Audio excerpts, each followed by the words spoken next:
What if I told you that right now, at this very moment, you are not in control of your own mind?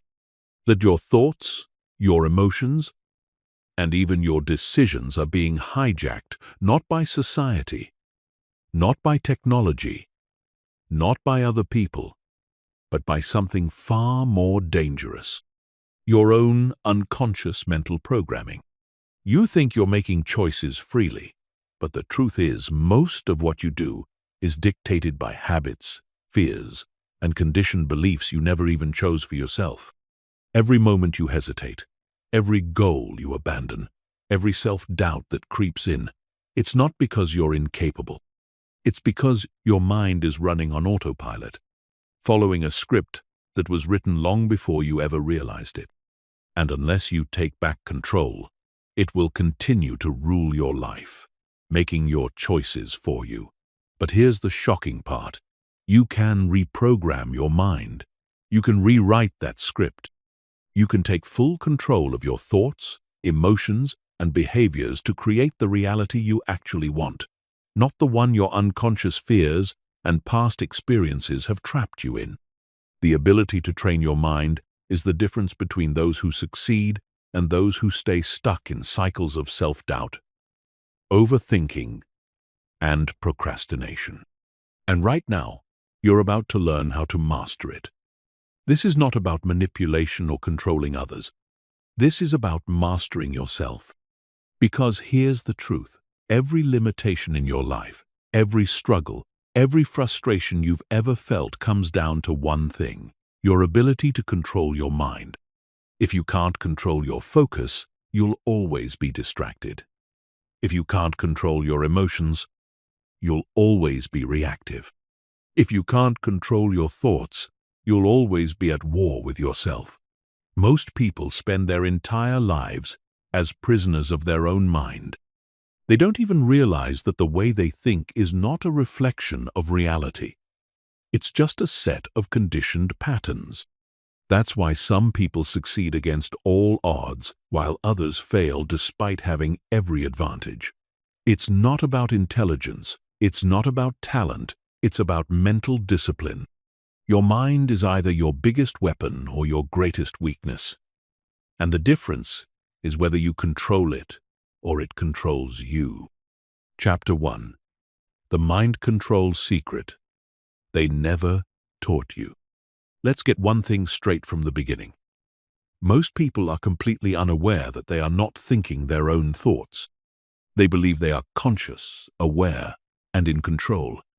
But in reality, they are operating on mental autopilot, running programs that were installed in their minds years ago without their permission. From the moment you were born, your subconscious mind has been recording everything. Every word spoken to you, every emotion you witnessed, every belief system you were exposed to, every pattern of behavior you observed.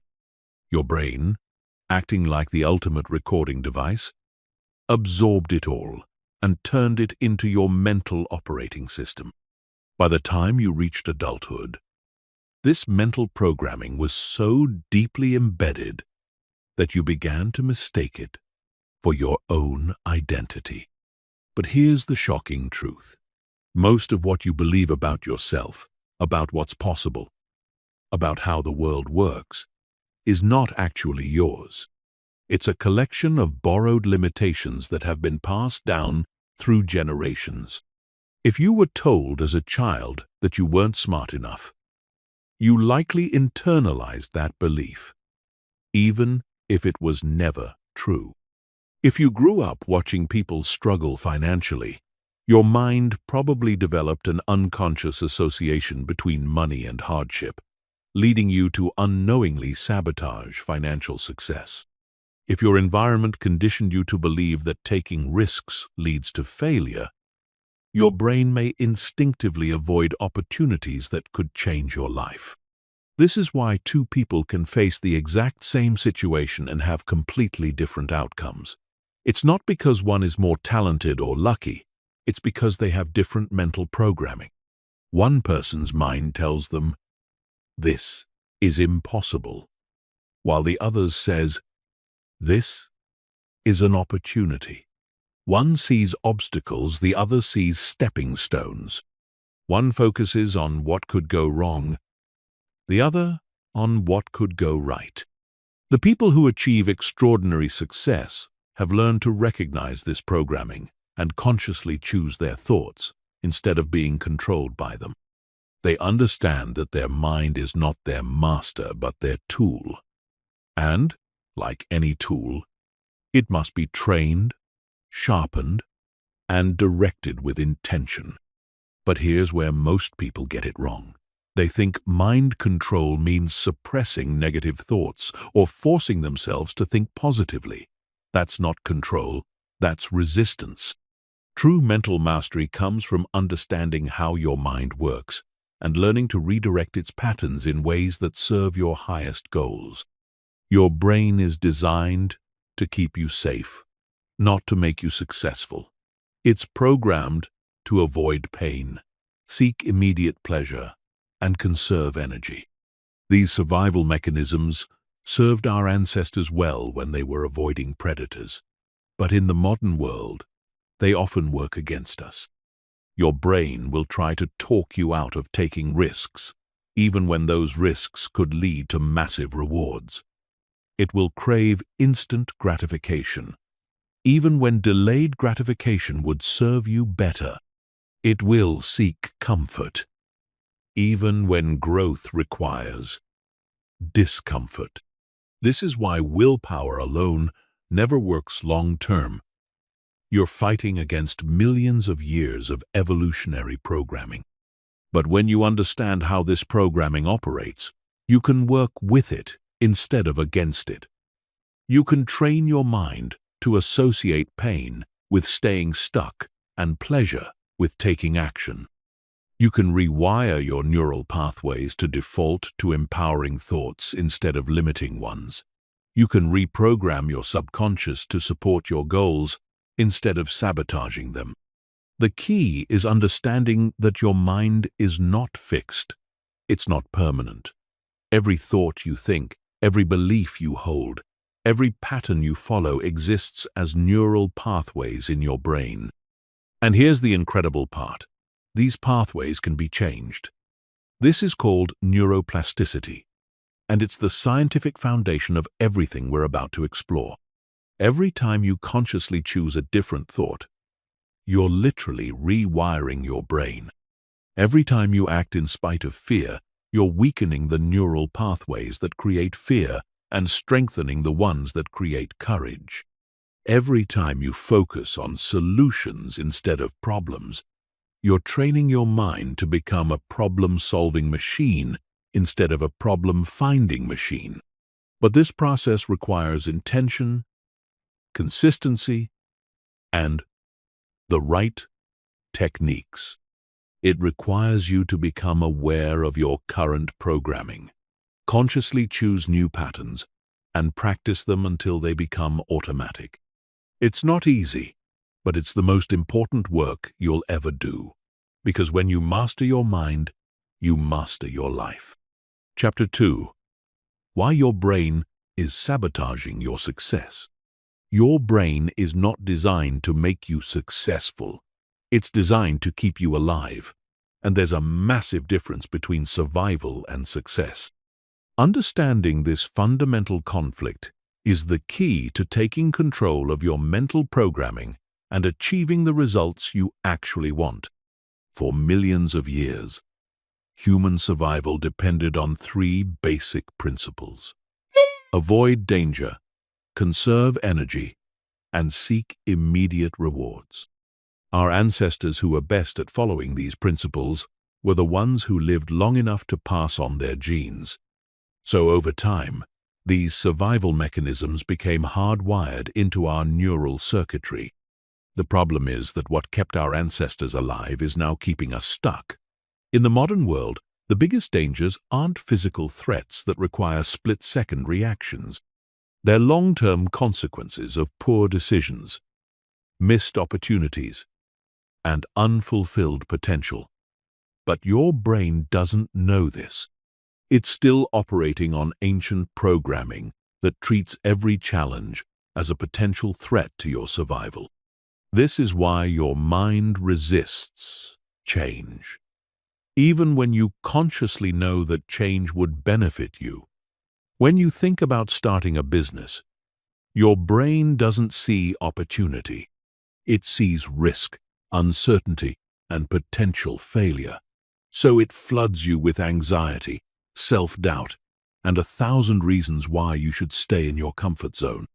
When you consider taking on a challenging project, your brain doesn't see growth potential. It sees extra work, possible embarrassment, and the chance that you might not succeed. So it convinces you to play it safe, to stick with what you know, to avoid anything that might expose your limitations. This ancient programming manifests in 3 specific ways that sabotage modern success. First, your brain is wired to focus on problems and threats rather than opportunities and solutions. This is called the negativity bias. And it exists because noticing dangers was more important for survival than noticing opportunities. Our ancestors, who were constantly scanning for threats, were more likely to avoid being eaten by predators. But in today's world, this same mechanism causes you to focus on everything that could go wrong instead of everything that could go right. Second, your brain craves immediate gratification over long-term rewards. In a survival situation, it made sense to eat the food you found immediately rather than saving it for later. You never knew when you might find food again. But in the modern world, almost every meaningful achievement requires delayed gratification. Building a business takes years of investment before you see major returns. Getting in shape requires months of consistent effort before you see dramatic changes. Mastering a skill demands thousands of hours of practice before you reach expertise. Your brain doesn't understand this. It wants the reward now. So it tempts you with distractions, shortcuts, and instant pleasures that derail your long-term progress. It makes scrolling social media feel more appealing than working on your goals. It makes watching Netflix seem more attractive than reading books that could change your life. It makes buying things you don't need feel more satisfying than investing in things that could multiply your wealth. Third, your brain is designed to conserve energy by creating habits and mental shortcuts. This was efficient for survival because it allowed our ancestors to perform routine tasks without conscious thought, saving mental energy for dealing with unexpected threats. But in today's world, many of our automatic habits and thought patterns work against us. We automatically reach for our phones when we feel bored, even when we know it will waste hours. We automatically think negative thoughts when we face challenges, even when we know pessimism won't help. We automatically choose the path of least resistance, even when we know that growth requires effort. The most successful people have learned to recognize these patterns and consciously override them. They understand that their first instinct is often wrong in a modern context. When their brain says, "This is too risky," they ask, "What's the real downside? And what's the potential upside?" When their brain says, "I don't feel like doing this," they do it anyway, because they know that feelings are temporary, but results are permanent. When their brain offers them a distraction, they recognize it as a survival mechanism trying to conserve energy and consciously choose to stay focused on their priorities. But overriding these patterns requires more than just willpower. Willpower is a limited resource that gets depleted throughout the day. If you rely on willpower alone, you'll eventually give in to your brain's primitive programming. The key is to work with your brain's natural tendencies while redirecting them toward your goals. You can train your brain to associate pain with staying stuck and pleasure with taking action toward your goals. You can create environmental cues that make good choices easier and bad choices harder. You can develop systems and routines that align with your brain's desire for efficiency while moving you towards success instead of mediocrity. This is not about fighting against your nature. It's about understanding your nature and channeling it in directions that serve your highest aspirations. Your brain is incredibly powerful, but like any powerful tool, it needs to be used with skill and intention. When you learn to work with your brain instead of against it, you transform it from your greatest obstacle into your greatest asset. Chapter 3. The Neuroplasticity Revolution. How to physically rewire your brain for success. Here's something that will completely change how you think about your potential. Your brain is not fixed. The thoughts you think, the beliefs you hold, the patterns you follow, the habits you've developed, none of these are permanent. They all exist as neural pathways in your brain, and these pathways can be changed, strengthened, or completely rewired at any age. This discovery, called neuroplasticity, has revolutionized our understanding of human potential. For decades, scientists believed that the adult brain was essentially unchangeable. They thought you were stuck with whatever neural wiring you developed in childhood.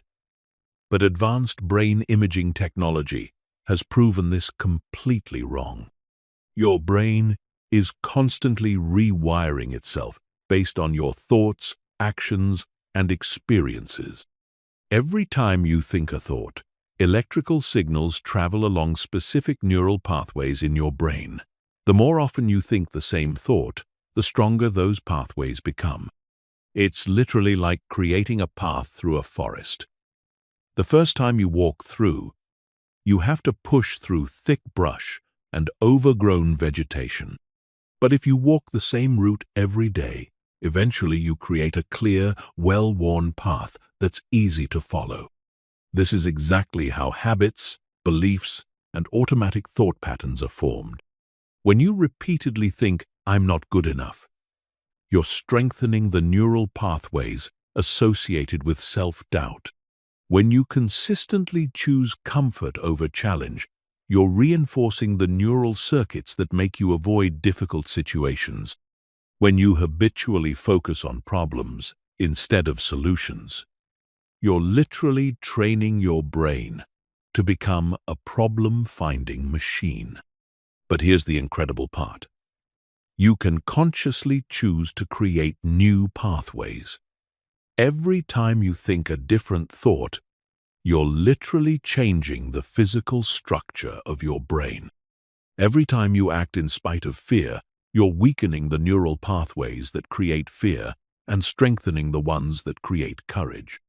Every time you choose to focus on possibilities instead of limitations, you're rewiring your brain to become more optimistic and solution-oriented. The process works through 3 specific mechanisms. First, when you learn something new or think in a new way, your brain creates new neural connections. Scientists call this synaptogenesis. Second, when you practice new thoughts or behaviors consistently, your brain strengthens these connections by wrapping them in a substance called myelin, which makes the signals travel faster and more efficiently. Third, when you stop using old neural pathways, they gradually weaken and can even be eliminated entirely. This means that any limitation you currently experience in your thinking is not permanent. If you struggle with self-confidence, you can literally rewire your brain to default to confident thoughts. If you tend to procrastinate, you can create new neural pathways that make taking action feel natural and automatic.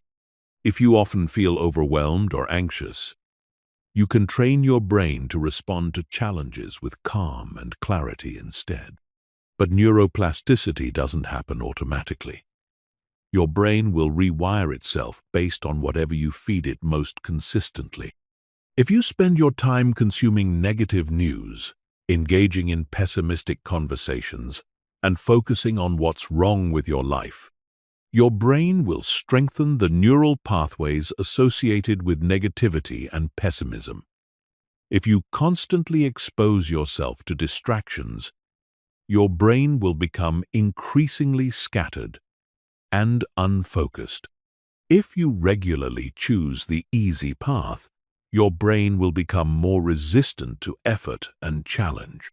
The key to harnessing neuroplasticity for success is conscious, consistent practice.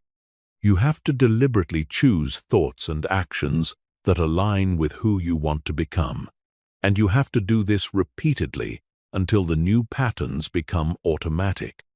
This is not about positive thinking or wishful thinking. This is about strategic thinking combined with consistent action. The most effective way to rewire your brain is through what neuroscientists call deliberate practice. This means consciously engaging in thoughts and behaviors that challenge your current limitations. If you want to develop confidence, you have to deliberately put yourself in situations that require confidence and practice thinking confident thoughts, even when you don't feel confident yet.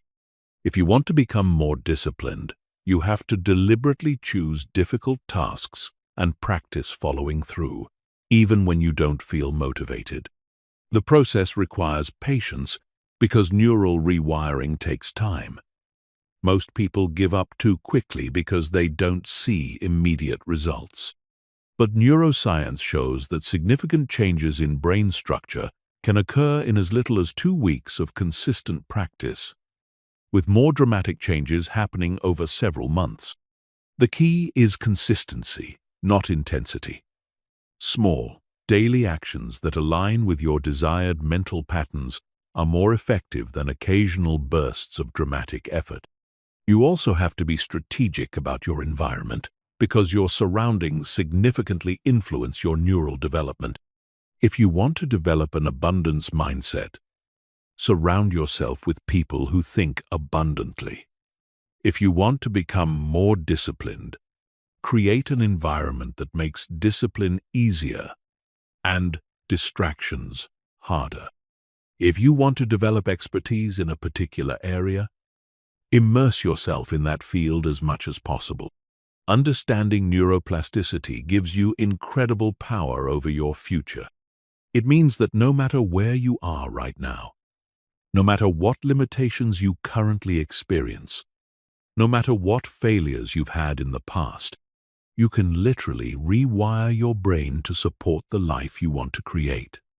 Your current reality is not your permanent reality. Your brain is waiting for you to give it new instructions. Chapter 4. The 4 Pillars of Mental Mastery. True mental control rests on 4 fundamental pillars. Most people try to change their lives by working on symptoms rather than root causes. They try to force themselves to be more disciplined without addressing the underlying thought patterns that create indiscipline. They try to build confidence without examining the beliefs that generate self-doubt. They try to improve their focus without understanding the mental habits that create distraction. This approach never works long-term because it doesn't address the foundation. It's like trying to build a skyscraper on quicksand. No matter how beautiful the structure, it will eventually collapse because the foundation cannot support it. Mental mastery requires building your psychological foundation on 4 unshakable pillars that support everything else you want to achieve. The first pillar is awareness. You cannot control what you are not aware of. Most people go through life completely unconscious of their thought patterns, emotional reactions, and behavioral habits. They react automatically to situations without ever examining why they react the way they do. They follow mental scripts that were written years ago without ever questioning whether those scripts serve their current goals. Developing awareness means becoming the observer of your own mind. It means stepping back from your thoughts and emotions to examine them objectively. Instead of being caught up in anxiety, you learn to notice, I am experiencing anxiety right now. Instead of being overwhelmed by anger, you observe, I am having angry thoughts. Instead of being controlled by fear, you recognize, fear is trying to influence my decision. This shift from being your emotions to observing your emotions is the foundation of all mental control. When you're caught up in an emotion, you have no choice but to be controlled by it. But when you can observe the emotion, you create space between yourself and the emotion. In that space lies your power to choose your response. The second pillar is acceptance. This might seem counterintuitive when talking about control, but acceptance is actually essential for true mastery. What you resist persists. When you fight against negative thoughts or emotions, you give them more power. When you judge yourself for having certain feelings, you create additional layers of negativity. When you try to suppress uncomfortable experiences, they often become stronger.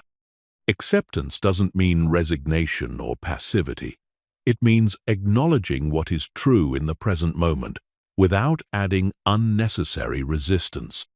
It means recognizing that negative thoughts and emotions are natural parts of the human experience, not signs that something is wrong with you. It means understanding that discomfort is often a sign of growth, not a signal to retreat. When you accept your current mental state without judgment, you stop wasting energy fighting against it and can redirect that energy toward conscious change. When you accept that fear is present without judging yourself for feeling afraid, you can act courageously in spite of the fear. When you accept that you're feeling unmotivated without beating yourself up for it, you can choose to take action anyway. The third pillar is intention. Once you're aware of your mental patterns and have accepted your current state, you must consciously choose the direction you want to move. Most people drift through life without clear intentions for their mental development. They hope they'll become more confident, disciplined, or focused, but they never make specific decisions about how they want to think and feel. Setting clear intentions means defining exactly what mental qualities you want to develop and making conscious choices that support those qualities. If you intend to become more confident, you must consciously choose thoughts and actions that build confidence. If you intend to become more disciplined, you must deliberately practice discipline in small ways until it becomes natural. If you intend to become more focused, you must systematically eliminate distractions and strengthen your attention span. Intention without action is just wishful thinking, but action without intention is just random activity. The most successful people combine clear intentions with consistent actions that align with those intentions. They don't leave their mental development to chance. They consciously choose who they want to become, and then systematically develop the thoughts, emotions, and behaviors that support that identity. The fourth pillar is practice. Mental mastery is not a destination you reach. It's a practice you engage in daily. Just like physical fitness requires consistent exercise, mental fitness requires consistent mental training. You cannot develop lasting control over your mind through occasional bursts of effort. You must engage in daily practices that strengthen your mental muscles and reinforce positive patterns. The most effective mental practices are simple but profound. Daily meditation trains your ability to observe your thoughts without being controlled by them. Journaling helps you become aware of your mental patterns and track your progress. Visualization allows you to mentally rehearse successful outcomes and strengthen neural pathways associated with achievement. Affirmations help you consciously choose empowering beliefs instead of accepting limiting ones. But practice must be consistent to be effective. Sporadic efforts produce sporadic results. The people who achieve lasting mental transformation are those who commit to daily practices, even when they don't feel like it, even when progress seems slow, even when other priorities compete for their attention.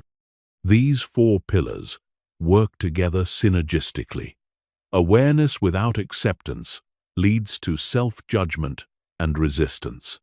Acceptance without intention leads to passivity and stagnation. Intention without practice leads to frustration and unfulfilled potential. Practice without awareness leads to unconscious repetition of old patterns. But when all four pillars are strong and working together, they create an unshakable foundation for mental mastery. You become aware of your current patterns without judging them. You accept where you are while clearly intending where you want to go. You practice consistently while staying aware of your progress and adjusting your approach as needed. Building these pillars takes time and patience, but the investment pays incredible dividends. When your mental foundation is solid, everything else becomes easier. Discipline feels natural because it aligns with your clear intentions. Confidence grows because you're consistently practicing confident thoughts and actions. Focus improves because you're aware of distractions and consciously choose to redirect your attention. Most importantly, you develop unshakable inner stability. External circumstances may change, challenges may arise, setbacks may occur, but your mental foundation remains solid. You know that you have the tools to handle whatever life throws at you because you've developed mastery over the one thing you can always control: your own mind. Chapter 5. Breaking the patterns that keep you stuck. Every person who remains stuck in life, regardless of their intelligence, resources, or opportunities, is trapped by the same thing: unconscious patterns. These patterns operate like invisible chains, limiting their potential while remaining completely hidden from their awareness.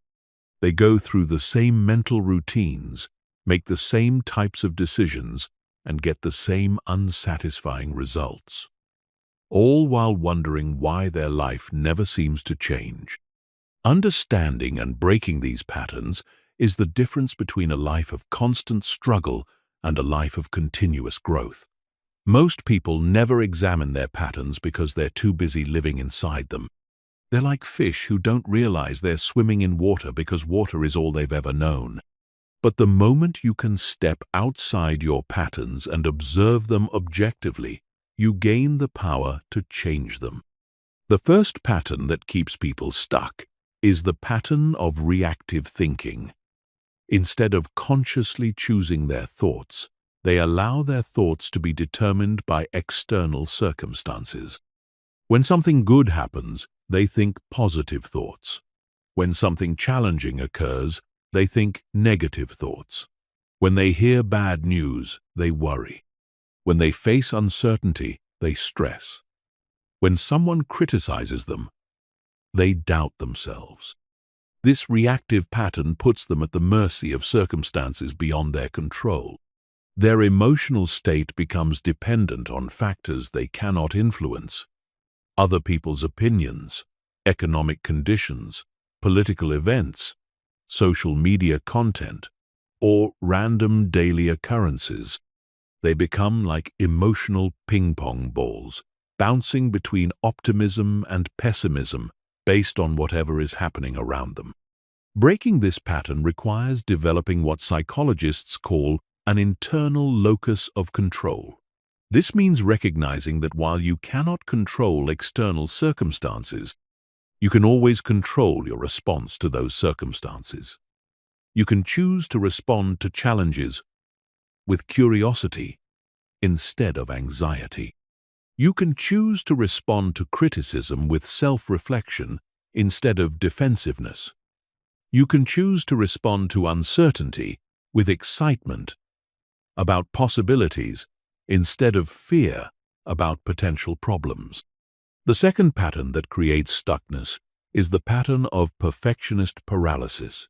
These individuals set such impossibly high standards for themselves that they never take action. They want to start a business, but they won't begin until they have the perfect business plan. They want to create content, but they won't publish anything until it's absolutely flawless. They want to learn new skills, but they won't start until they're sure they can master them quickly. This pattern is actually a sophisticated form of self-sabotage. By demanding perfection, they give themselves a built-in excuse for never beginning. They can always tell themselves they're not ready yet. They need to do more research, or the timing isn't right. Meanwhile, people with lower standards but higher action orientation are achieving results and gaining experience. Breaking perfectionist paralysis requires embracing what successful entrepreneurs call minimum viable progress. Instead of waiting for perfect conditions, you start with good enough conditions and improve as you go. Instead of demanding flawless execution, you accept that learning comes through doing, not through planning. Instead of trying to avoid all mistakes, you recognize that mistakes are feedback that helps you improve. The third pattern is the pattern of external validation dependency. These individuals make their self-worth conditional on other people's approval. They choose careers based on what their family thinks is respectable rather than what they find fulfilling. They avoid taking risks because they're afraid of what people might say if they fail. They constantly seek reassurance from others instead of developing inner confidence. This pattern is particularly destructive because it puts your happiness and self-esteem in other people's hands. Since you cannot control other people's opinions, you become chronically anxious and insecure. You also tend to make safe, conventional choices that gain approval but don't lead to extraordinary results. Breaking this pattern requires developing what psychologists call internal validation. This means learning to approve of yourself based on your own values and standards rather than other people's expectations. It means making decisions based on what aligns with your authentic desires rather than what will gain the most social approval. It means measuring your worth by your character and effort rather than by external achievements or recognition. The fourth pattern is the pattern of comfortable limitation. These individuals have unconsciously defined a zone of familiar struggle that feels safer than the uncertainty of growth. They complain about their circumstances but resist taking the actions that would change those circumstances. They want better results but aren't willing to become the person who naturally creates better results. This pattern is maintained by what psychologists call secondary gains. The current situation, despite being unsatisfying, provides certain benefits that the person is reluctant to give up. Staying stuck might provide excuses for not taking responsibility. Remaining small might feel safer than risking failure at a higher level. Maintaining familiar problems might feel more comfortable than facing unfamiliar challenges. Breaking this pattern requires honest self-examination about what you're gaining from staying stuck. You must be willing to give up the familiar discomfort of your current situation for the unfamiliar discomfort of growth. You must choose the uncertainty of pursuing your potential over the certainty of remaining limited. The fifth pattern is the pattern of story-based identity. Everyone has stories they tell themselves about who they are, what they're capable of, and how the world works. These stories feel like absolute truth, but they're actually just interpretations of past experiences. People who remain stuck have stories that limit their possibilities. I'm not good with money. I'm not a natural leader. I don't have what it takes to succeed. These identity stories become self-fulfilling prophecies. If you believe you're not good with money, You won't invest time in learning financial principles. If you believe you're not a natural leader, you won't put yourself in positions that develop leadership skills. If you believe you don't have what it takes to succeed, you won't persist through the challenges that success requires. Breaking story-based limitations requires recognizing that your current identity is not your permanent identity. You are not your past experiences. You are not your current limitations. You are not your previous failures. You are a being with unlimited potential for growth and change. Every day, you have the opportunity to write a new chapter in your story. The key to breaking all these patterns is developing meta-awareness, awareness of your awareness. You must learn to observe your own thinking patterns, emotional reactions, and behavioral habits, as if you were a scientist studying an interesting subject.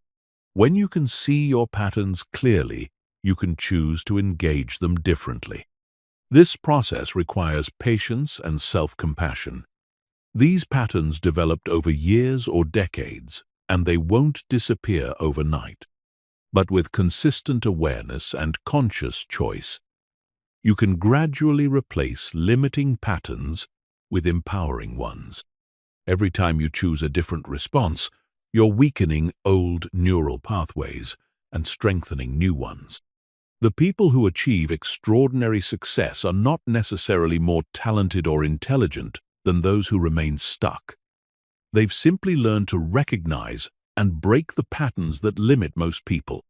They've developed the ability to act independently of their conditioning, to choose their responses consciously, and to persist through discomfort in service of their larger vision. Chapter 6. The Elite Mindset Switch. How top performers think differently. The difference between extraordinary achievers and everyone else isn't talent, luck, or circumstances. It's how they think. While most people operate with the same mental frameworks that keep them trapped in mediocrity, elite performers have developed completely different thought patterns that automatically generate superior results. Understanding these mental differences is crucial because your thinking determines everything else. Your thoughts create your emotions. Your emotions drive your actions, and your actions produce your results.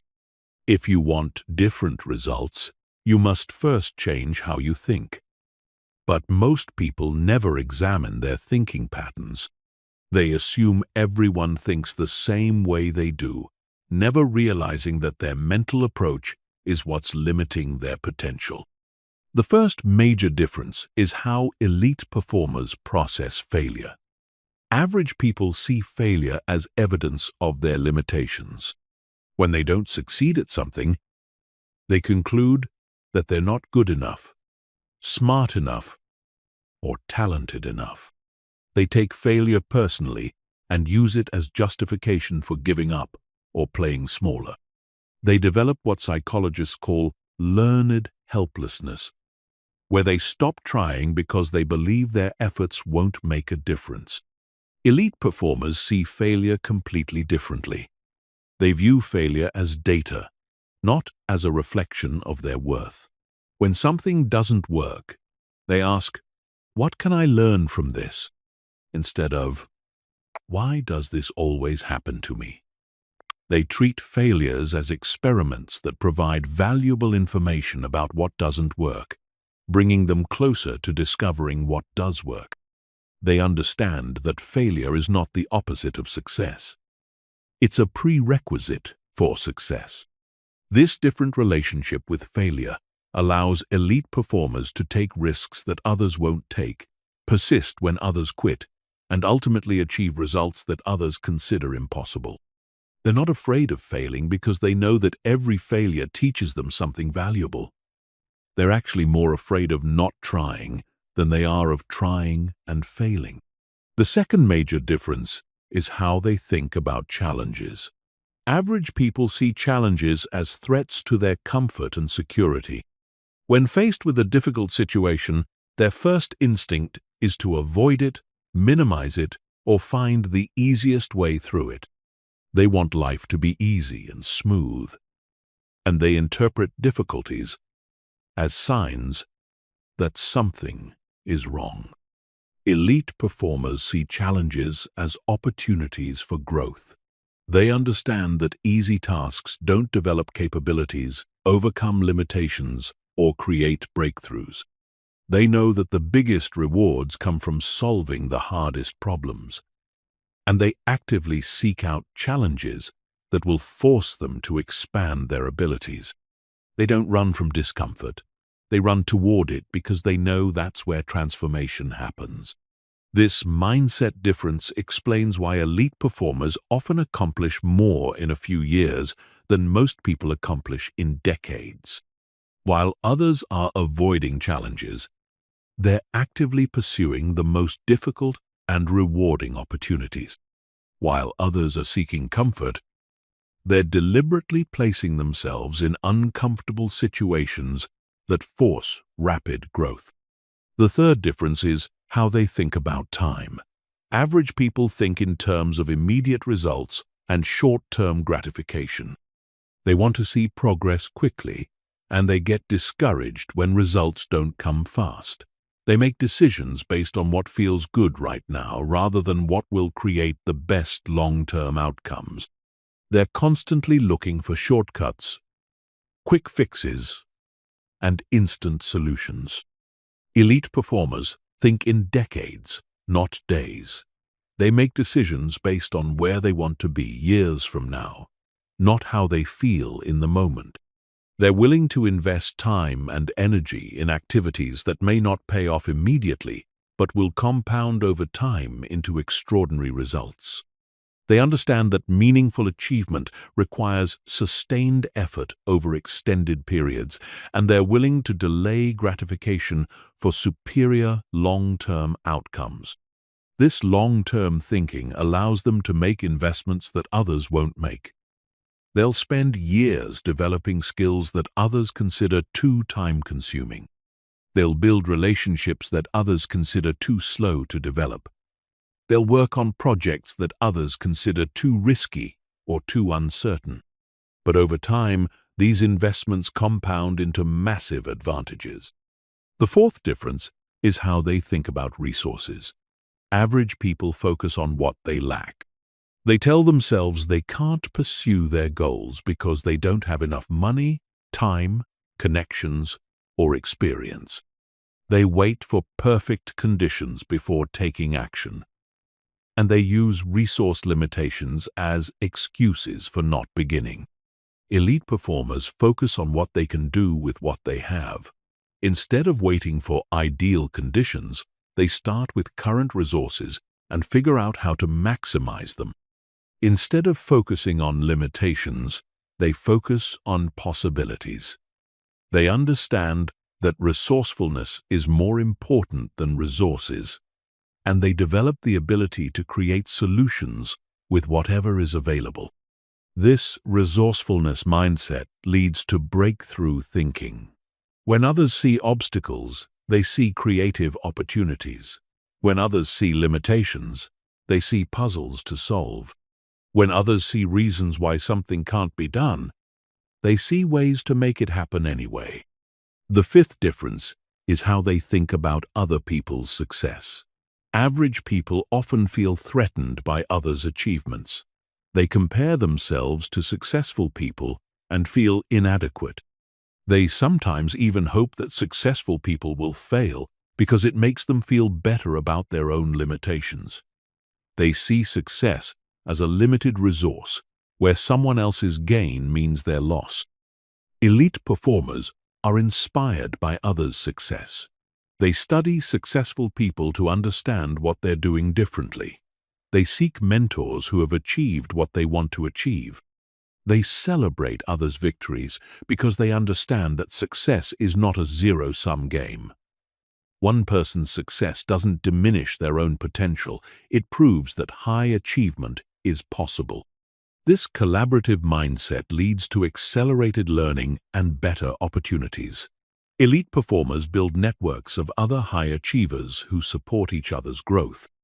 They learn from people who are ahead of them instead of avoiding them out of insecurity.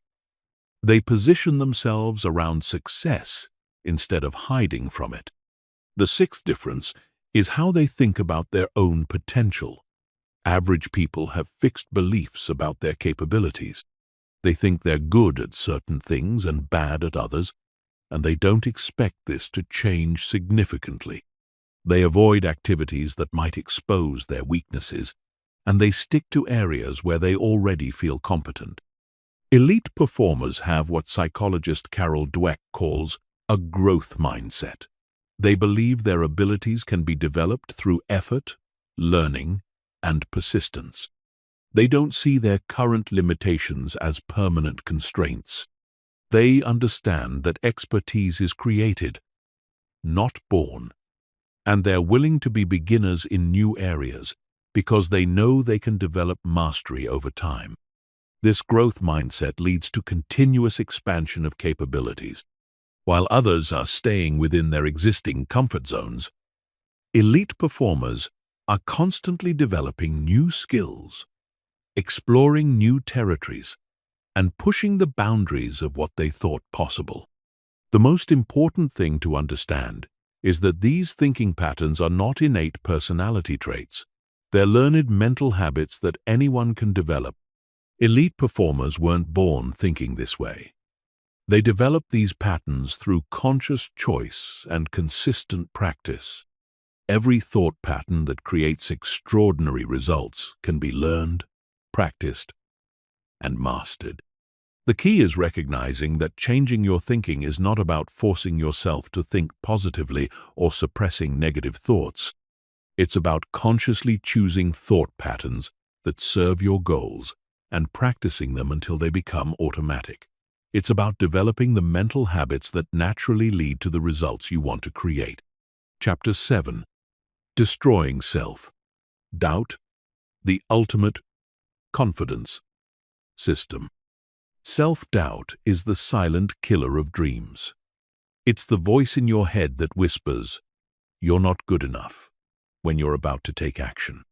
It's the feeling in your gut that says, "Who are you to think you can do this?" when you're considering a bold move. It's the mental weight that makes you hesitate, second-guess yourself, and ultimately stay stuck in situations that don't serve your potential. Most people think self-doubt is just a natural part of life. They accept it as an unchangeable aspect of their personality. They believe some people are born confident and others aren't, and there's nothing they can do about it. But this is completely wrong. Self-doubt is not a personality trait. It's a learned pattern. And anything that's learned can be unlearned and replaced with something better. Understanding where self-doubt comes from is the first step to eliminating it. Self-doubt is created by 3 specific mental processes that most people engage in unconsciously. The first process is negative self-comparison. Instead of focusing on their own progress and development, people constantly compare themselves to others who are further along in their journey. They see someone who has more experience, better results, or greater recognition, and they conclude that they don't measure up. This comparison process is fundamentally flawed because it compares their behind-the-scenes reality with other people's highlight reels. They see the finished product of someone else's years of effort and compare it to their own beginning stages. They don't see the failures, struggles, and learning curve that preceded the success they're observing. They only see the gap between where they are and where others are, and they interpret this gap as evidence of their inadequacy. The second process that creates self-doubt is past-based identity formation. People look at their previous failures, mistakes, and disappointments, and use these experiences to define their capabilities. If they failed at a business venture, They conclude they're not cut out for entrepreneurship. If they struggled in a relationship, they decide they're not good at relationships. If they didn't excel academically, they believe they're not intelligent enough for certain pursuits. This process ignores the fact that past performance is not a predictor of future potential. Every failure contains lessons that make future success more likely. Every mistake develops judgment that prevents similar errors. Every struggle builds resilience that prepares you for greater challenges. But people who create their identity from their past failures trap themselves in cycles of self-limitation. The third process is future-focused catastrophizing. Instead of focusing on potential positive outcomes, people imagine everything that could go wrong. They visualize themselves failing, being rejected, or being embarrassed. They create detailed mental movies of worst-case scenarios and then react to these imagined failures as if they were real. This mental rehearsal of failure programs their subconscious mind to expect and create negative outcomes. Eliminating self-doubt requires systematically replacing these three destructive processes with empowering alternatives. Instead of comparing yourself to others, you must learn to compare yourself only to who you were yesterday. Progress is the only meaningful metric. Every day that you're slightly better than you were the day before, you're winning. Every skill you develop, every habit you improve, every fear you overcome represents genuine advancement regardless of what anyone else is doing. This shift from external to internal comparison immediately eliminates the source of most self-doubt. You're no longer at the mercy of other people's achievements or your perception of their success. Your confidence becomes based on your own growth trajectory rather than your position relative to others. You develop what psychologists call intrinsic motivation, where your drive comes from internal satisfaction rather than external validation. Instead of defining yourself by past failures, you must learn to define yourself by your capacity for growth. Your identity should not be based on what you've done. It should be based on what you're becoming. Every day, you're developing new capabilities, gaining new insights, and expanding your potential. Your past experiences, both positive and negative, are simply data points that inform your current decisions, not permanent limitations on your future possibilities. This growth-based identity creates what researchers call anti-fragility. Instead of being weakened by challenges and setbacks, you become stronger.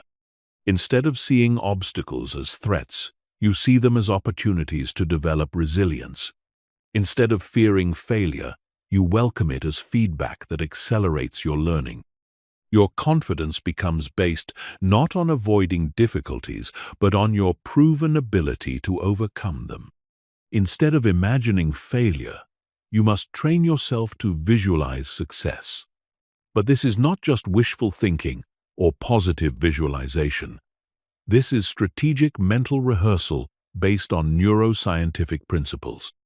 When you repeatedly imagine yourself succeeding, taking confident action, and achieving your goals, you're literally creating neural pathways in your brain that make these outcomes more likely.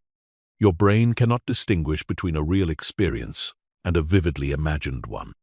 When you mentally rehearse confident behavior, your brain develops the same neural patterns it would develop through actual confident behavior. When you visualize yourself succeeding, your subconscious mind begins to expect success and automatically looks for ways to make it happen. But visualization must be combined with action to be effective. You cannot just imagine confidence. You must practice confident behavior in real situations. You cannot just visualize success. You must take concrete steps toward your goals. The combination of mental rehearsal and physical practice creates compound effects that rapidly build genuine confidence. The most powerful confidence-building practice is what psychologists call graduated exposure. This means deliberately putting yourself in slightly uncomfortable situations that require confidence, starting with manageable challenges and gradually increasing the difficulty. Each time you act confidently despite feeling uncertain, you prove to yourself that confidence is a choice, not a feeling. If you want to build confidence in social situations, start by making eye contact and smiling at strangers, then progress to starting conversations with people you don't know well. If you want to build confidence in professional settings, start by speaking up in small meetings, then progress to presenting to larger groups. If you want to build confidence in creative pursuits, start by sharing your work with supportive friends, then progress to putting it in front of strangers. Every confident action you take, regardless of how small, builds evidence that you are someone who acts confidently. This evidence accumulates over time and becomes the foundation of unshakable self-confidence. You're no longer trying to convince yourself that you're confident. You have proof that you're someone who acts confidently regardless of how you feel. True confidence is not the absence of doubt. It's the ability to act powerfully in spite of doubt. Confident people feel uncertain just as often as anyone else. The difference is that they don't let uncertainty stop them from taking action. They understand that confidence is not a prerequisite for action. It's a result of action. The ultimate confidence system is built on one simple principle. You become confident by acting confidently, not by waiting to feel confident. Every time you choose courage over comfort, you build confidence. Every time you take action, despite uncertainty, you develop faith in your ability to handle whatever happens. Every time you persist through difficulties, you prove to yourself that you're stronger than you realized. This creates an upward spiral where confident actions lead to better results, which create more confidence, which leads to even bolder actions. Over time, acting confidently becomes so natural that you forget you ever struggled with self-doubt. Confidence stops being something you have to work at and becomes simply who you are. Chapter 8. The Focus Revolution. Mastering attention in a distracted world. In a world designed to steal your attention, the ability to focus deeply has become a superpower. While most people are drowning in distractions, constantly switching between tasks, and never giving their full attention to anything important, those who master focus are achieving extraordinary results with what seems like effortless ease. The harsh truth is that your ability to focus determines your ability to succeed at anything meaningful. You cannot build a business, master a skill, create meaningful relationships, or achieve any significant goal without the ability to concentrate deeply on what matters most. Yet most people have never learned to control their attention. They let external stimuli, internal thoughts, and emotional reactions determine where their mental energy goes. This attention crisis is not accidental. Every app on your phone, every website you visit, every piece of media you consume has been specifically designed by teams of neuroscientists and behavioral psychologists to capture and hold your attention. They use variable reward schedules, social validation mechanisms, and fear of missing out triggers to create addictive experiences that make it increasingly difficult for you to focus on anything else. The result is that most people's attention spans have been systematically destroyed. They can no longer read for extended periods, work on challenging tasks without checking their phones, or engage in deep conversations without mental wandering. They live in a constant state of partial attention, never fully present in any moment, never fully engaged with any task. But this crisis also creates an unprecedented opportunity. While everyone else is becoming more distracted, anyone who develops the ability to focus deeply gains an enormous competitive advantage. They can accomplish more in a few hours of focused work than others accomplish in entire days of scattered effort. They can develop expertise faster, solve problems more effectively, and create higher quality results in every area of life. Understanding how attention works is the first step to mastering it. Your attention is not unlimited. Research shows that you have a finite amount of focused attention available each day. And every time you switch between tasks, you lose some of that capacity. This is called attention residue, where part of your mind remains stuck on the previous task, even after you've moved on to something else. Most people unknowingly drain their attention capacity through constant task switching. They check email while working on projects, scroll social media while watching television, and think about personal problems while in professional meetings. They believe they're multitasking efficiently, but they're actually training their brains to be unfocused and scattered. The people who achieve extraordinary results understand that attention is like a laser beam. When focused intensely on a single point, it has tremendous power. When scattered across multiple points, it becomes weak and ineffective. They protect their attention like their most valuable resource because they understand that attention is the foundation of all achievement. Developing laser-like focus requires both external and internal strategies. Externally, you must design your environment to minimize distractions and maximize focus. This means turning off notifications on all devices during focused work periods. It means creating a dedicated workspace that signals to your brain that it's time to concentrate. It means removing tempting distractions from your immediate environment and making focused work as easy as possible. But external changes alone are not sufficient. You must also develop internal focus skills through deliberate practice.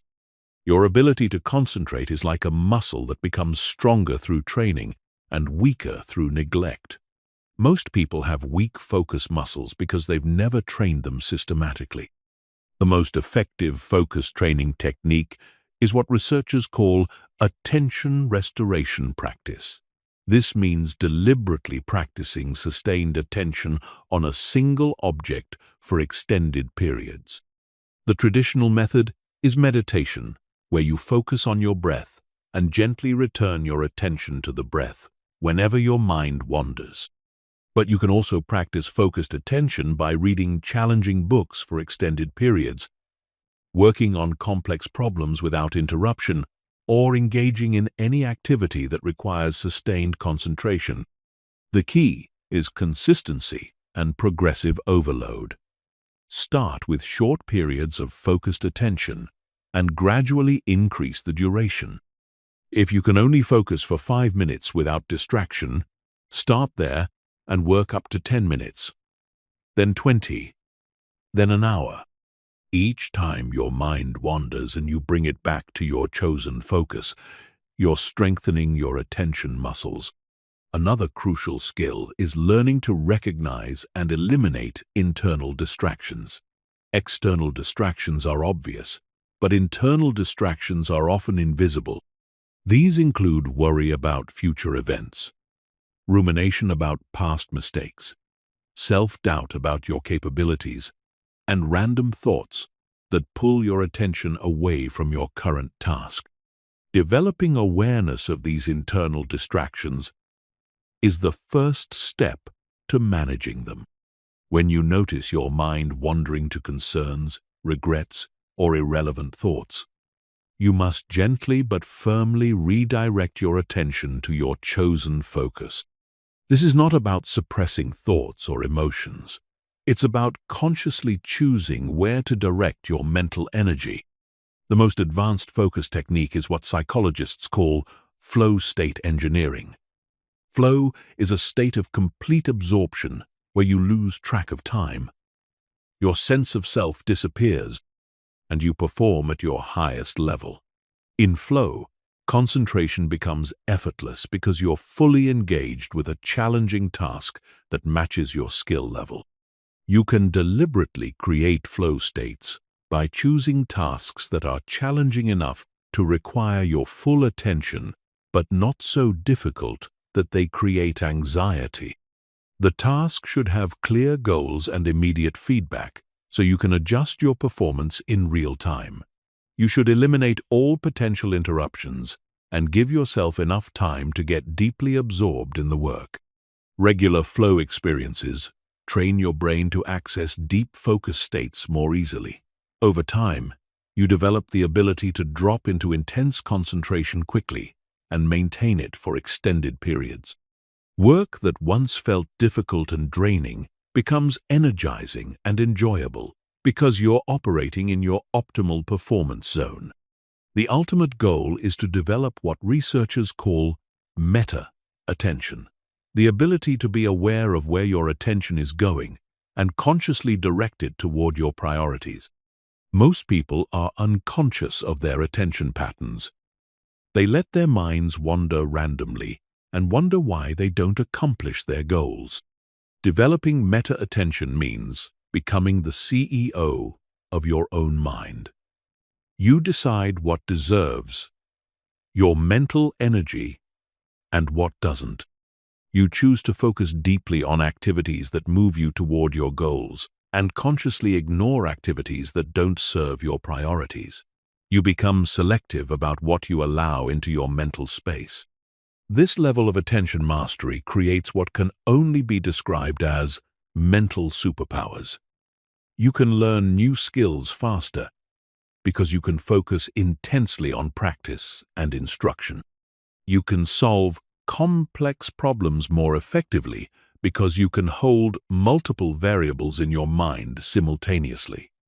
You can create higher quality work because you can give your full creative energy to important projects.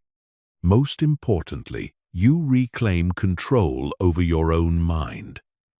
Instead of being pulled in random directions by external stimuli and internal impulses, you consciously direct your attention toward what matters most. You become the author of your own experience rather than a victim of circumstances and distractions. In a world where everyone else is scattered and distracted, your ability to focus deeply becomes your greatest competitive advantage. While others are consuming information, you're creating value. While others are busy being busy, you're accomplishing meaningful work. While others are overwhelmed by options, you're making progress on your priorities. Chapter 9.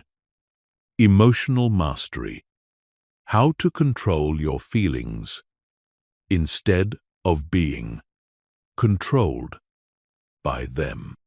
Your emotions are not your enemy, but they are not your master either. Most people live at the mercy of their emotional states, making decisions based on how they feel in the moment rather than what would serve their long-term interests. They act on anger and regret it later. They avoid opportunities because of fear. They procrastinate when they feel unmotivated. They let temporary emotions create permanent consequences. This emotional reactivity is one of the primary reasons people remain stuck in mediocrity. They cannot persist through difficult periods because they let discouragement stop them. They cannot take necessary risks because they let fear paralyze them. They cannot maintain discipline because they let their momentary feelings override their long-term commitments. The people who achieve extraordinary results have learned to maintain emotional equilibrium regardless of circumstances. They feel the same emotions as everyone else, but they don't let those emotions control their actions. They understand that emotions are temporary experiences not permanent realities. They know that feelings are information, not instructions. Developing emotional mastery begins with understanding what emotions actually are. Emotions are not mysterious forces that happen to you. They are predictable, physiological, and psychological responses created by your thoughts, beliefs, and interpretations of events. When you change how you think about a situation, you automatically change how you feel about it. This means you have far more control over your emotional state than you realize. You cannot directly control your emotions, but you can control the thoughts and interpretations that create your emotions. When you master your thinking, you master your emotional experience. The first step is developing emotional awareness. Most people are surprisingly unconscious of their emotional states. They react automatically without ever noticing what they're feeling or why they're feeling it.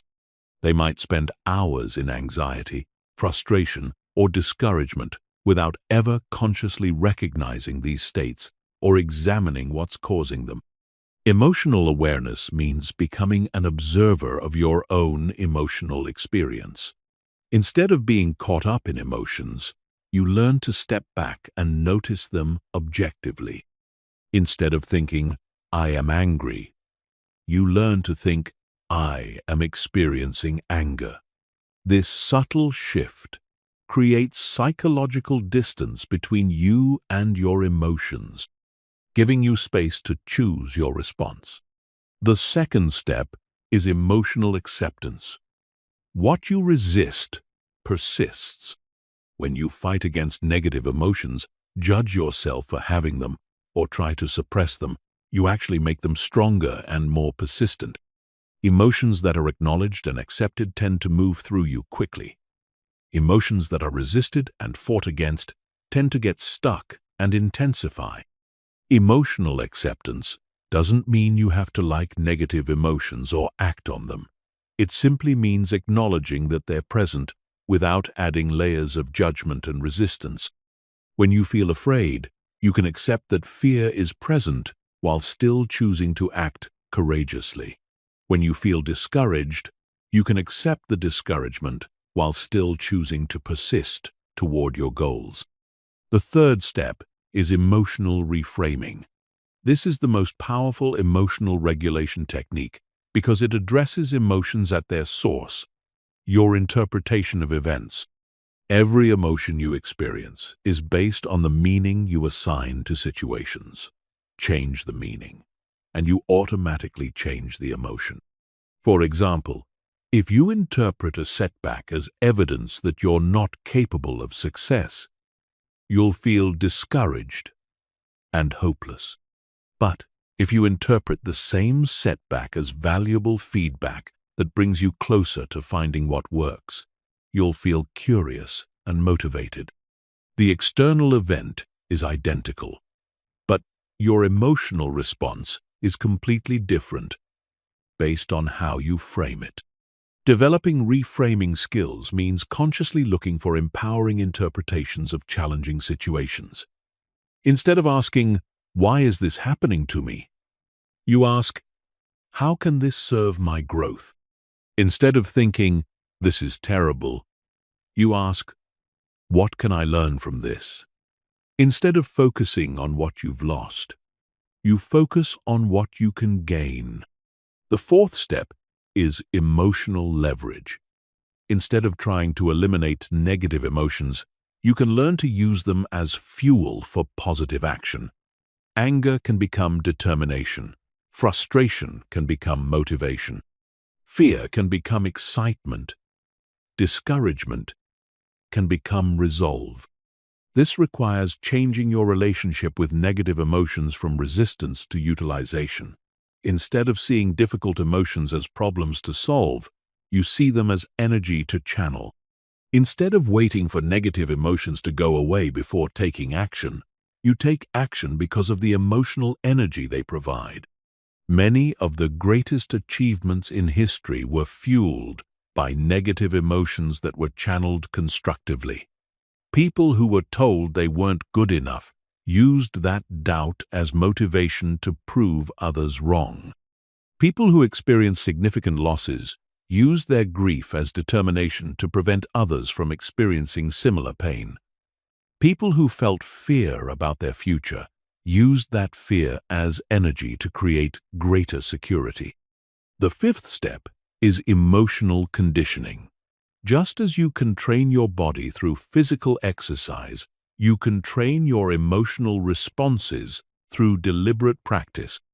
Every time you choose to respond to a situation differently than your automatic emotional reaction, you're strengthening new neural pathways and weakening old ones. If you habitually respond to stress with anxiety, you can practice responding with calm curiosity instead. If you typically react to criticism with defensiveness, you can practice responding with openness and gratitude. If you usually feel overwhelmed by challenges, you can practice feeling excited about opportunities for growth. This conditioning process requires consistency and patience. Emotional patterns that took years to develop won't change overnight. But with persistent practice, you can literally rewire your brain to default to more empowering emotional responses. Over time, what once required conscious effort becomes automatic. The sixth step is emotional intelligence in relationships. Your emotional mastery affects not only your individual performance, but also your ability to influence and connect with others. People with high emotional intelligence can read other people's emotional states accurately, respond appropriately to different emotional situations, and create emotional safety that allows others to perform at their best. This skill is particularly important in leadership roles, but it's valuable in all relationships. When you can remain emotionally stable while others are reactive, you become a calming influence that others naturally gravitate toward. When you can acknowledge and validate other people's emotions without being controlled by them, you build deeper trust and connection. The ultimate goal of emotional mastery is not to eliminate emotions, but to become their conscious director rather than their unconscious victim. You want to feel emotions fully when they serve you and regulate them skillfully when they don't. You want to use emotional energy to fuel positive action, rather than letting it drain your energy through rumination and reactivity. This level of emotional mastery creates tremendous personal power. You no longer avoid situations because they might make you feel uncomfortable. You no longer postpone important actions because you don't feel motivated. You no longer let other people's emotional states determine your own emotional experience. Instead, you become emotionally anti-fragile. Challenging situations make you stronger rather than weaker. Difficult emotions provide energy rather than drain it. Other people's negativity bounces off you rather than affecting you. You maintain your center regardless of what's happening around you. Most importantly, you gain the freedom to choose your responses based on wisdom rather than impulse. You can act in alignment with your values and long-term goals regardless of your momentary emotional state. You become someone who can be counted on to respond thoughtfully rather than react emotionally. This emotional mastery becomes the foundation for every other area of success. When you're no longer at the mercy of your emotions, you can persist through any challenge, take any necessary risk, and maintain discipline toward any goal. Your emotions become your allies rather than your obstacles. Chapter 10. The Discipline Code. Building unshakable self-control. Discipline is the bridge between goals and accomplishment. It's the force that turns intentions into actions, plans into results, and dreams into reality. Yet most people have a completely backwards understanding of what discipline actually is and how to develop it. Most people think discipline is about forcing yourself to do things you don't want to do through sheer willpower. They believe disciplined people have some special ability to push through discomfort and resistance that others lack. They see discipline as a personality trait that some people are born with and others aren't. This understanding is not only wrong, it's counterproductive. When people try to build discipline through willpower alone, they inevitably fail because willpower is a limited resource that gets depleted throughout the day. When people believe discipline is a fixed trait, they give up trying to develop it because they think they either have it or they don't. True discipline is not about willpower or personality. It's about systems, habits, and psychological strategies that make the right actions feel automatic rather than forced. Disciplined people are not constantly battling against their impulses. They've structured their lives so that disciplined behavior feels natural and effortless. Understanding this distinction is crucial because it means anyone can develop extraordinary discipline regardless of their current level of self-control. You don't need to be born with special willpower. You don't need to suffer through constant internal battles. You need to understand how discipline actually works and apply proven systems that make it inevitable. The foundation of true discipline is what psychologists call implementation intentions. Instead of relying on motivation to determine when and how you'll take action, you pre-decide exactly what you'll do in specific situations. Instead of hoping you'll feel like exercising, you decide, I will exercise at 6 a.m. in my home gym for 45 minutes every Monday, Wednesday, and Friday. Instead of planning to work on your business when you have time, you decide, I will work on my business from 7 p.m. to 9 p.m. every weekday in my office, with my phone in another room. This pre-decision process removes the mental energy required to make choices in the moment. When 6 a.m. arrives, you don't debate whether to exercise. You've already decided, so you simply execute. When 7 p.m. comes, you don't wonder if you feel like working on your business. The decision was made in advance, so you just begin. The second element of systematic discipline is environmental design. Your environment is constantly influencing your behavior, either making disciplined choices easier or harder. Most people try to build discipline while surrounded by temptations and distractions, then wonder why their willpower fails. Disciplined people understand that environment is stronger than motivation. They design their physical space to make good choices obvious and bad choices difficult. If they want to read more, they put books in prominent places and hide their television remote. If they want to eat healthier, they stock their kitchen with nutritious foods and remove junk food. If they want to focus on important work, they create a distraction-free workspace and leave their phone in another room. This is not about having perfect willpower. It's about making willpower unnecessary. When your environment is properly designed, the disciplined choice becomes the path of least resistance. You're not constantly fighting against temptation.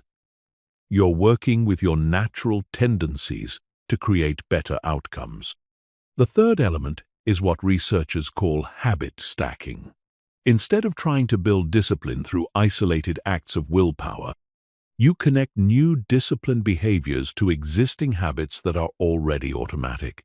This leverages the psychological momentum of established routines to make new behaviors feel natural. For example, if you already have an established morning routine of drinking coffee, you might stack a new habit of reviewing your daily priorities right after you pour your coffee.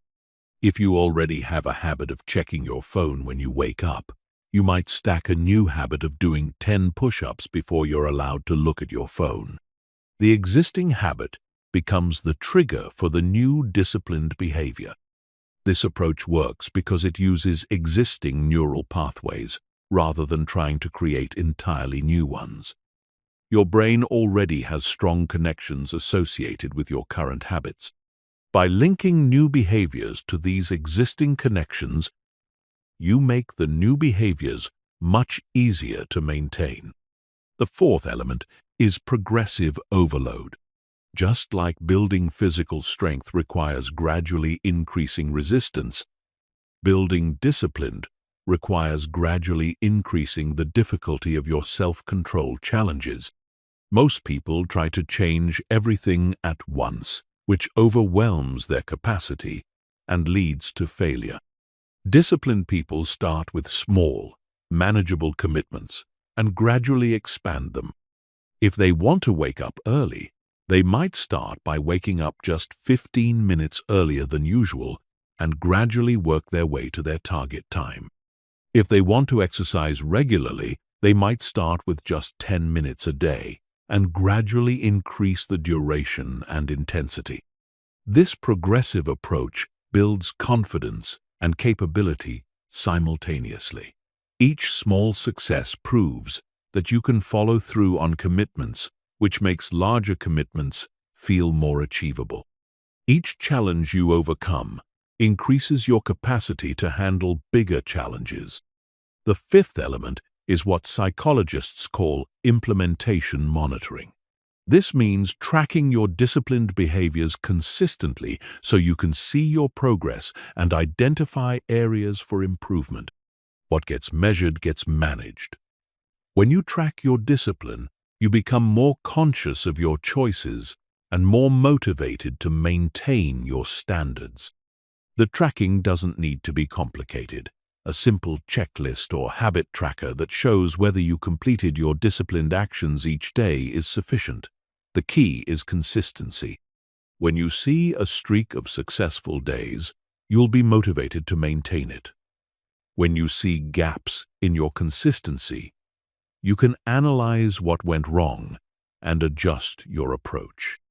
The sixth element is understanding the relationship between discipline and identity. Every disciplined action you take is a vote for the type of person you want to become. When you exercise even when you don't feel like it, you're voting for the identity of someone who prioritizes health. When you work on your goals even when you're tired, you're voting for the identity of someone who follows through on commitments. Over time, these votes accumulate into a new self-image. You stop seeing yourself as someone who struggles with discipline and start seeing yourself as someone who consistently does what they say they'll do. This identity shift makes discipline feel natural rather than forced because you're acting in alignment with who you believe you are. The most important thing to understand is that discipline is not about perfection, it's about consistency. You don't need to be disciplined 100% of the time to get extraordinary results.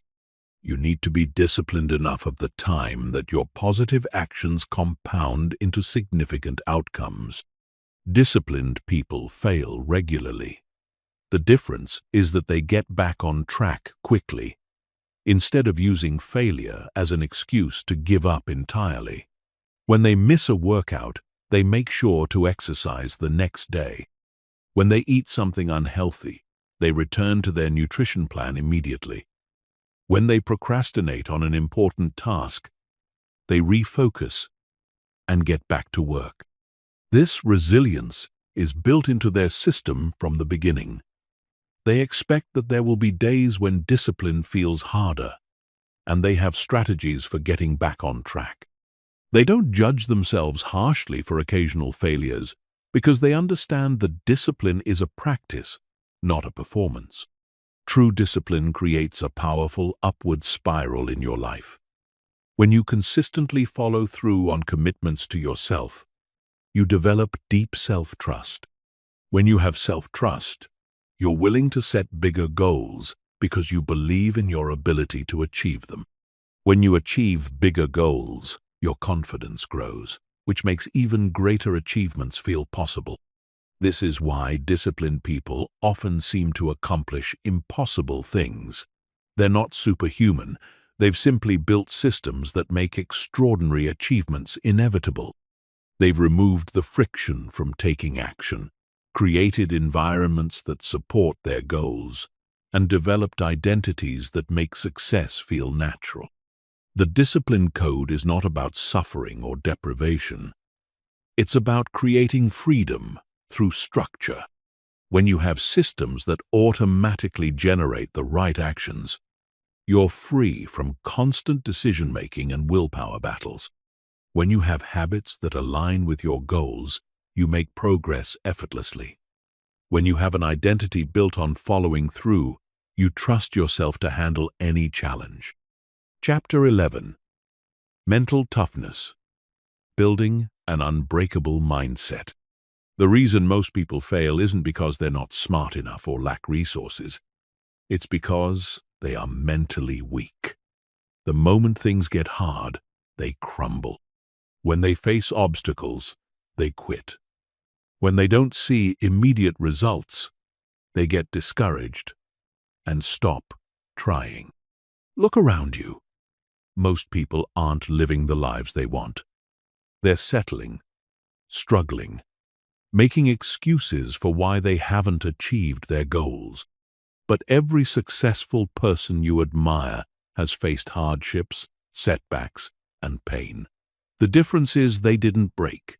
They didn't let their emotions control them. They didn't let fear stop them or failure define them. Mental toughness isn't something you're born with. It's something you build. But most people never develop it because they make 3 deadly mistakes that destroy their ability to succeed before they even start. First, they avoid hardship instead of embracing it. The average person wants life to be easy. They want instant success, instant gratification, instant results. But nothing great comes without struggle. Growth only happens through pain. The strongest people aren't those who had the easiest lives. They're the ones who went through hell and kept going. Second, they let their feelings control their actions. Most people only take action when they feel like it. If they're tired, they sleep in. If they're unmotivated, they procrastinate. If something is uncomfortable, they quit. But your feelings don't matter. Success doesn't care if you're tired, stressed, or scared. The only thing that matters is what you do despite those feelings. Third, they break under pressure instead of rising to it. When things go wrong, the weak complain, make excuses, blame circumstances. The mentally tough take ownership. They don't waste time feeling sorry for themselves. They see every challenge as a test, and they pass that test by showing up and doing the work no matter what. To develop an unbreakable mindset, you need to train yourself to handle pain without complaining. Pain is inevitable, but how you respond to it is a choice. Weak people complain, whine, and feel sorry for themselves. Tough people embrace pain because they know it's making them stronger. Next time you feel discomfort, train yourself to lean into it instead of running away. You must control your thoughts, or they will control you. Your mind is your most powerful tool, but it can also be your greatest enemy. The thoughts you allow in your head determine your actions, confidence, and success. If you constantly tell yourself, "I can't do this, I'm not good enough," this is too hard. You are programming yourself to fail. Take control of your internal dialogue. When a negative thought enters your mind, replace it with a powerful one. I don't quit when it's hard. I thrive in challenges. I am in control of my emotions, not the other way around. No matter what happens, I find a way to win. Rewire your brain to expect success. Put yourself in difficult situations on purpose. If you always avoid discomfort, you will always be weak. The only way to become mentally strong is to intentionally expose yourself to difficulty. Train yourself to do hard things every single day. Take cold showers. Push your body in workouts. Work longer hours than you feel like. Wake up early when you want to sleep in. Every time you overcome discomfort, you build mental armor.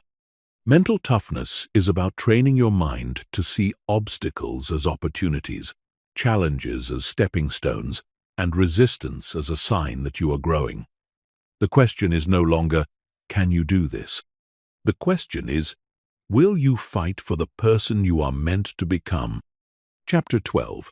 The Compound Effect of Mental Discipline. What if everything you've been taught about success is wrong?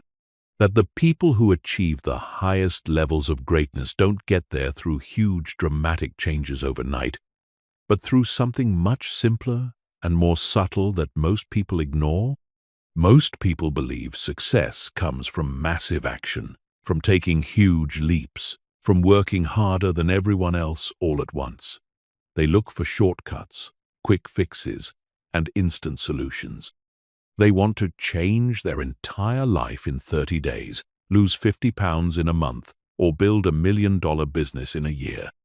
But the real secret to success is the 1% rule.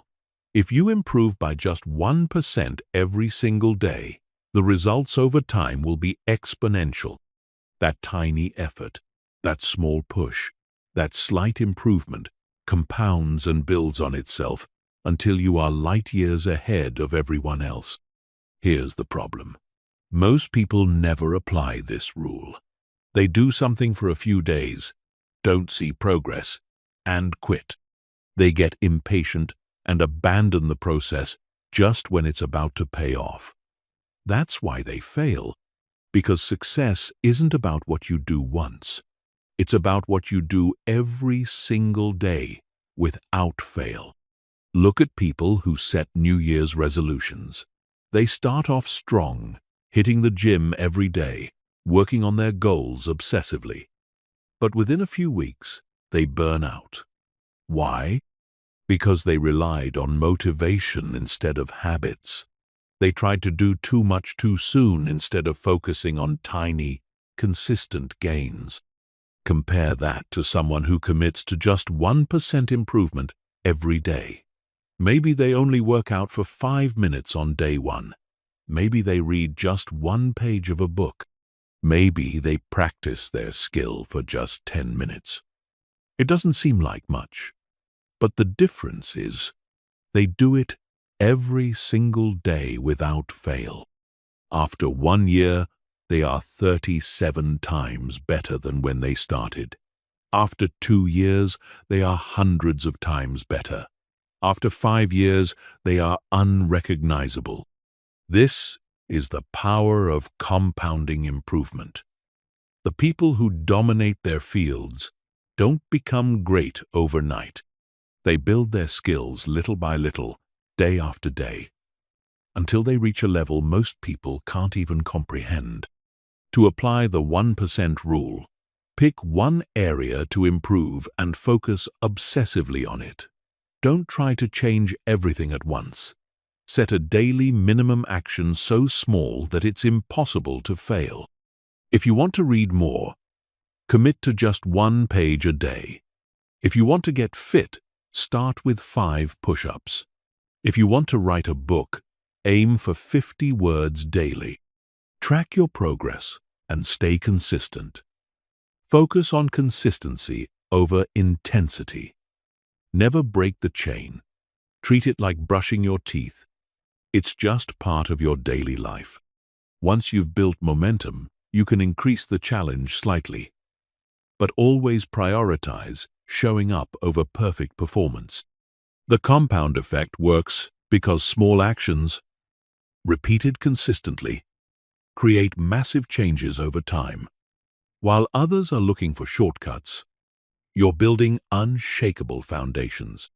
While others are trying to change everything overnight, you're making steady progress that accumulates into extraordinary results. Chapter 13. Reprogramming your subconscious mind. Your subconscious mind is running your life, and most of the time, it's running it in directions you don't want to go. Every belief you have about yourself, every automatic reaction you have to challenges, every habit you can't seem to break, it's all controlled by subconscious programming that was installed years ago without your permission.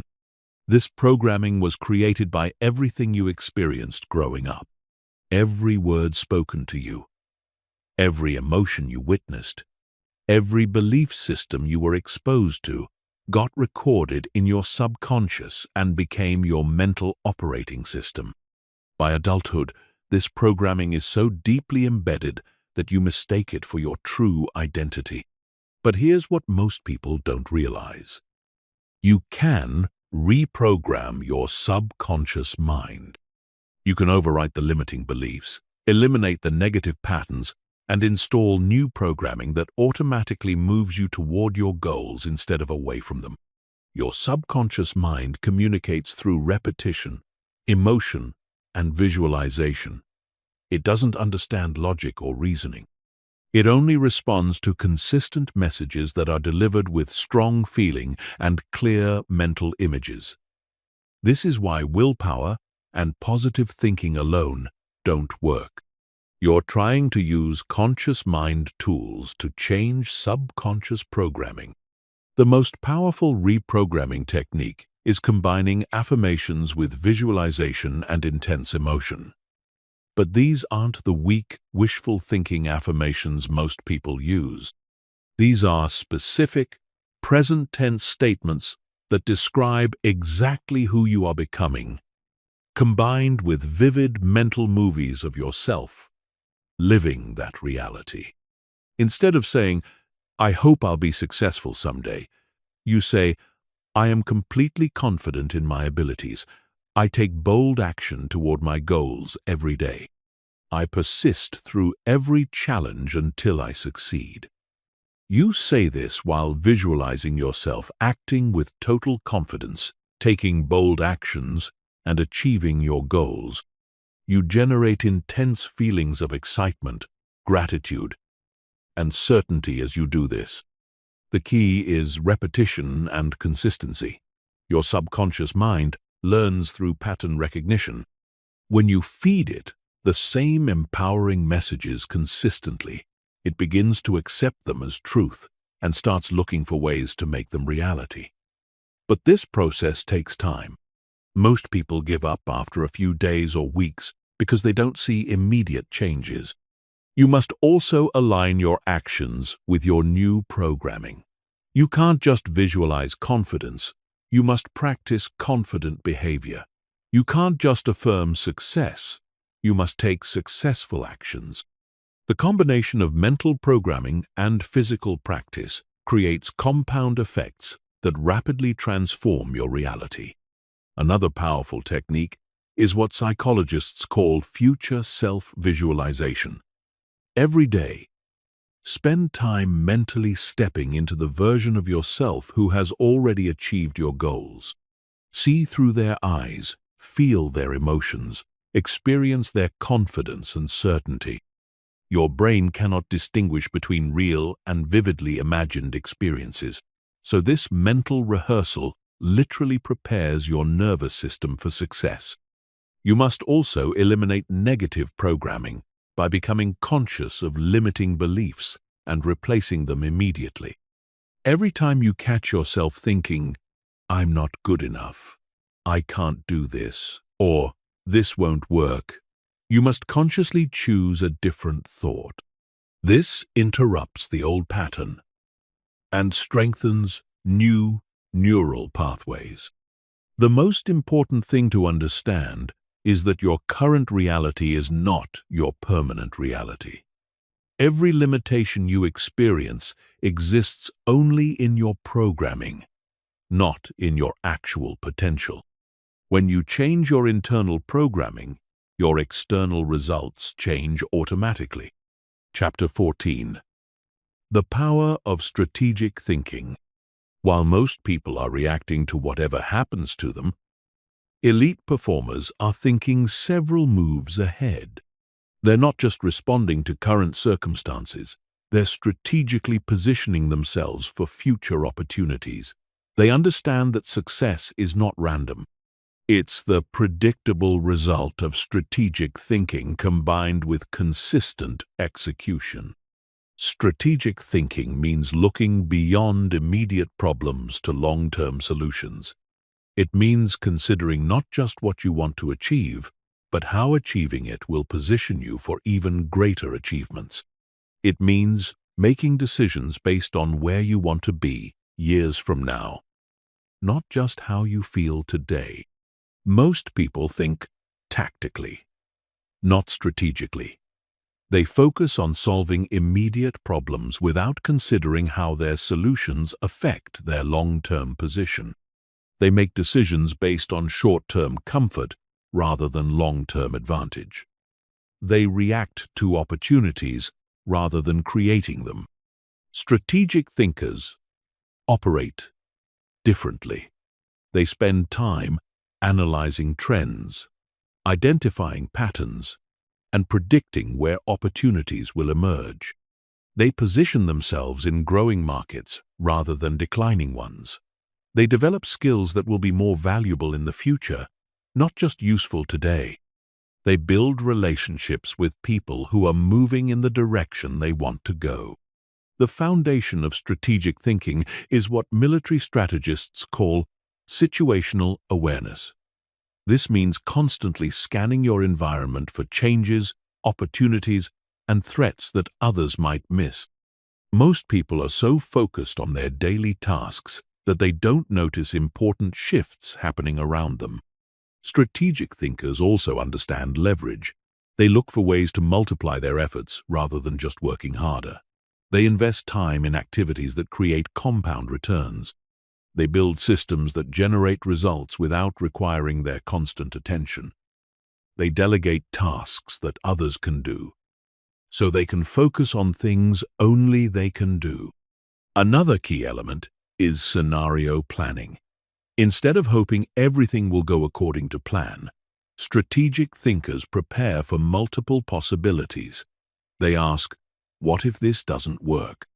And how will I respond if conditions change? This preparation allows them to adapt quickly when circumstances shift, rather than being caught off guard. Strategic thinking also requires patience. While others are chasing immediate results, strategic thinkers are willing to invest time and energy in activities that may not pay off for months or years. They understand that the biggest advantages come from playing long-term games that others won't play. The most important strategic thinking skill is the ability to see connections that others miss. Strategic thinkers look for patterns across different industries, time periods, and situations. They apply lessons from one area to solve problems in another. They synthesize information from multiple sources to generate insights that give them competitive advantages. To develop strategic thinking, you must regularly step back from daily operations to analyze your position and plan your next moves. Schedule time for strategic reflection where you're not solving immediate problems but thinking about long-term positioning. Study successful people in your field and identify the strategic principles behind their success. Most importantly, you must be willing to make decisions that seem irrational in the short term but position you for long-term success. Strategic thinking often requires sacrificing immediate gratification for future advantage. But this temporary sacrifice is what creates the extraordinary results that separate elite performers from everyone else. Chapter 15. Becoming Unstoppable. The final transformation. You now possess the knowledge that separates the top 1% from everyone else.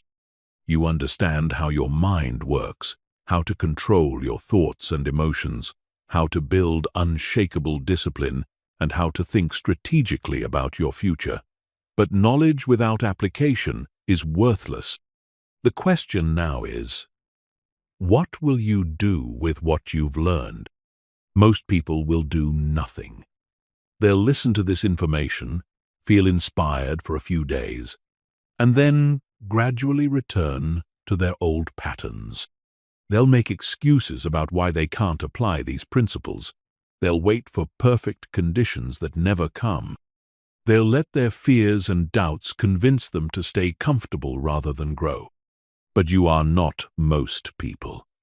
You're here because you're ready to break free from the limitations that have held you back. You're here because you refuse to accept mediocrity as your permanent reality. You're here because you know you're capable of extraordinary things if you're willing to do what others won't do. The transformation from where you are now to where you want to be requires one fundamental shift. You must stop being someone who learns about success and become someone who creates success.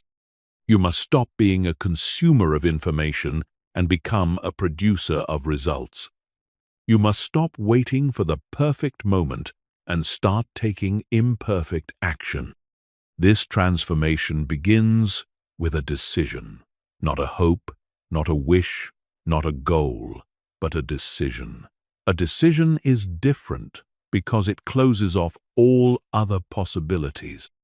When you truly decide to master your mind, you stop debating whether you'll do the work. When you decide to become disciplined, you stop negotiating with yourself about following through on commitments. When you decide to succeed, you stop accepting excuses for why you can't. The decision must be followed by immediate action. Your brain needs proof that this time is different. Take one concept from what you've learned and implement it today. Choose one mental pattern you want to change and start changing it now. Select one discipline you want to develop and begin practicing it immediately. But understand that this is not a 30-day challenge or a temporary experiment. This is a permanent upgrade to how you operate. You're not trying these techniques to see if they work.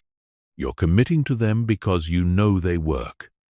And you're willing to persist until you see results. The path ahead will not be easy. Your old patterns will resist change. Your environment will try to pull you back to familiar behaviors. Other people may not understand or support your transformation. There will be days when you don't feel motivated, when progress seems slow, when you question whether the effort is worth it. This is where most people quit. They expect change to be linear and immediate. When they hit resistance, they interpret it as evidence that they're not cut out for success. But resistance is not a sign that you should quit. It's a sign that you're breaking through old limitations and creating new possibilities. Every moment of resistance you push through makes you stronger. Every time you choose growth over comfort, you expand your capacity for greater achievements. Every day you maintain your new patterns. You're literally rewiring your brain to support the person you're becoming. The compound effect of these daily choices will transform not just your results, but your entire identity. You'll stop seeing yourself as someone who struggles with discipline and start seeing yourself as someone who consistently follows through. You'll stop identifying with your limitations and start identifying with your potential. You'll stop being impressed by other people's success and start creating your own. Most importantly, you'll develop unshakable inner confidence that comes from knowing you can handle whatever challenges arise. You'll trust yourself to persist through difficulties because you'll have proof of your mental strength. You'll take on bigger challenges because you'll know you have the tools to overcome them. This is not about becoming perfect. This is about becoming unstoppable. Perfect people don't exist, but unstoppable people do. They're the ones who get back up every time they fall. They're the ones who find a way when others find excuses. They're the ones who persist when others quit. The choice is yours. You can go back to your old patterns and hope things change on their own. Or you can start today, right now.